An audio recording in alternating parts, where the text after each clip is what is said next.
ako niko kamwemwe k'abanywanyi b'umugambwe wa MSD igihe binjira icese kuri wa gatandatu ingoro yabo iri muri komine ya Kinama hano i Bujumbura. Abo banywanyi ba MSD baciye baja kubandanyiriza urwo rubanza mu kibanza tavugiwemwo amajambo, hakaba hari umurisho w'ingoma hamwe n'intambo. Yaba urongoye MSD muri meri ya Bujumbura canke urongoye urwaruka rwa MSD nyene, bose bashimye ko aba MSD ngo bigenza neza muri kino gihe c'amatora mu kudasotora abandi.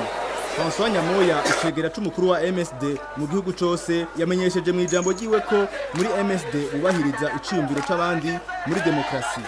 Ukuvuga ikiri ku mutima kuvyerekeye ingene igihugu cotunganywa, udatinya yuko bukeye ucuronka convocation ya procureur canke convocation ya mustanteri. Ico navuze ni perereza rikwiruka inyuma gushika urika ugatebugahunga igihugu. Idemokrasi nyakuri uravuga ico wiyumvira, nutamikwa ijambo, kandi MSD naho uduhagaze. Yongeye aramenyesha ko muri MSD bashigikiye ibisikanya ku butegetsi mu mahoro iyo ikiringo c'abatwara kirangiye. Ikindi ca kabiri kiranga demokrasi ni ibisikanya mu mahoro mu gutwara igihugu canke inzego z'igihugu.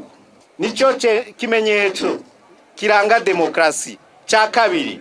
Narinze kuja kure no fatira no kwarorero katuraba ngaha twebwe umugambwe MSD.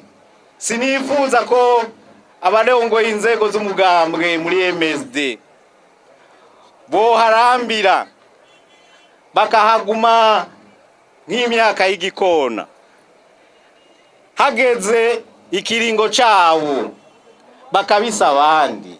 Muri ivyo birori bakaba bakiriye umutwa yahora mu wundi mugambwe. Ivyo birori nyene bikaba byanashatse guhagarara kuko hari umuntu bivugwa ko ari imbonera kure yafashwe yagirizwa ko yari yaje kwiba idarapo ry'uwo mugambwe. Yaciye ahabwa urongoye igipolisi mu Kinama ku bw'amatohoza.